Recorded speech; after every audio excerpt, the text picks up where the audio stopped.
ชายวัยรุ่นกลุ่มหนึ่งไปเที่ยวและพากันกางเต็นท์นอนในป่าลึกกลางดึกคืนนั้นหนึ่งในพวกเขาได้ยินเสียงผู้หญิงเรียกชื่อเขาเบาๆเสียงนั้นดังมาจากแนวป่าด้านนอก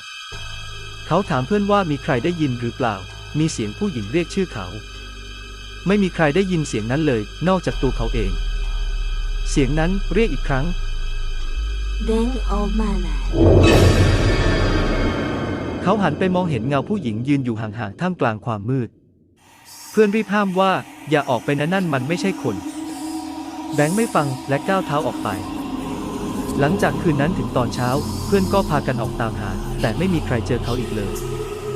จนถึงวันนี้เสียงนั้นยังคงเรียกชื่ออยู่ทุกคืนที่มีคนมากางเต็นท์ในจุดเดิม